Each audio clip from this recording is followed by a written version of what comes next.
Hello everyone, it's Dr. Leslie here, back for my latest video, which has been a couple of weeks in the making. It's been an interesting couple of weeks in the midst of this pandemic, so here I am, back in the saddle again. Today's topic title is, what is my new normal?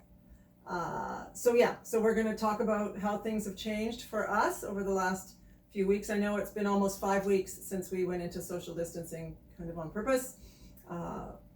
Objectively, and and we're at that point where we're starting to hear stories about maybe being able to start to shift how our social distancing is going. So I thought it was a really good time to do some reflection on what has changed for us amidst these few weeks. First and foremost, though, acknowledging frontline workers and all the work that they've done for us over the last few weeks. It's pretty amazing to see what they're doing and how committed they are. And also, I'm in the middle of taking an end-of-life coach course or death coach course, and so the world of death and dying has been, in my opinion, one of the main areas affected by what's going on, and our ability to grieve people dying and in the process of death has really shifted right now. So I really want to let everyone know that you're in my prayers if you've been through something like this in the past few weeks or are going through it right now. So really acknowledging some of the most important trials and tribulations people are going through. And there's many, right? There's many. So anyways, people where I've been chatting with and colleagues and friends, and you've probably already heard it as well, is that these pandemics happen for a reset. There's a reason. There's a reset needing to be happen on the planet. And that's why these happen. So that's why this what is my new normal is my focus today.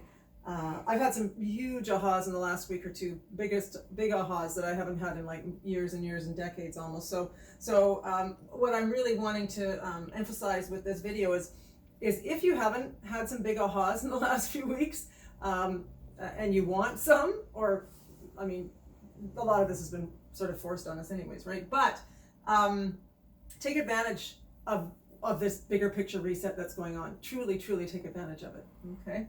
So we're going to talk about what's the new normal around the triangle, and we'll start on biomechanics. Now, a lot of people haven't had a chance to see practitioners like they normally would, so I'm trusting that you're all being able to take care of yourselves ideally as best as you can.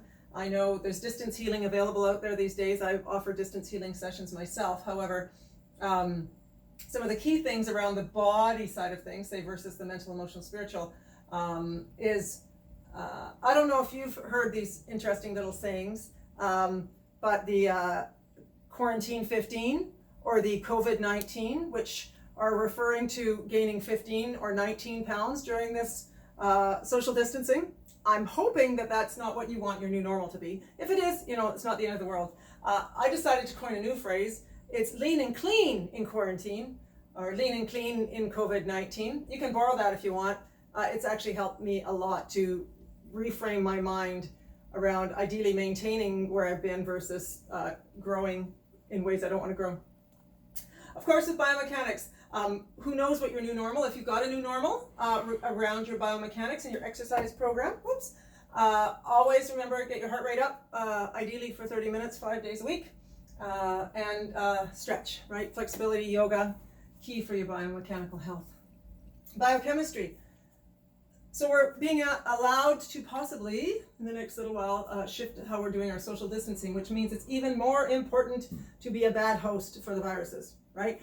It could be 6 months, it could be a year before we're back to normal around how we're doing with social distancing. So again, from a biochemistry perspective, which you all know is, in my opinion, one of the key things in our health, continue to eat as healthy as possible. Continue to fill in the gaps, okay? And if maybe you've learned about filling in the gaps. Maybe you've learned some healthy eating habits. Paul and I have explored some new recipes. He made an awesome new recipe this week from another Indian food recipe site that we found. So are you finding some new recipes that are now becoming your new normals? Last but not least, mental, emotional, spiritual. This is the area that my normal has shifted the most for me over the last few weeks. This has been life for me for a couple of weeks. Especially this past week when they announced that it would be another 4 weeks at least of this social distancing, and I didn't expect that. Not sure why, but it was the case. But I managed to talk to a couple of my girlfriends who have accepted that it could be 6 months to a year, and I borrowed their acceptance, and it's been really powerful for me. So taking more time for reflection, and that's when I had the big aha that I'll talk to you about sometime, but it was huge shift in how I saw life and the reason for living, etc. So my new normal around my life has just been huge. Gratitude's become a bigger focus for me as well over the last few weeks, having time to be more reflective and be more quiet and be out in nature more, where it's more quiet and you can hear the birds more, etc. Gratitude's been huge. And one thing I learned about this week, which is part of my now new normal, is something called Mula Bandha. It's used in yoga. I don't know tons about it as far as the background is concerned, but it's about locking energy in your body and helping to shift energy. And it's been super powerful for me in helping me feel more grounded and more centered. Mula Bandha is the name of it. MULABANDHA. You can look it up. I have a couple great links. If you're interested in those, let me know. So there you go. Where have things shifted in your lives? Have they shifted the most in biochemically, mental, emotional, spiritually? If you want to share in the comments, that's great. Love to hear from you. If you have any questions for me, then I'm available. Just send me a message. Thanks for listening. We'll see you next time.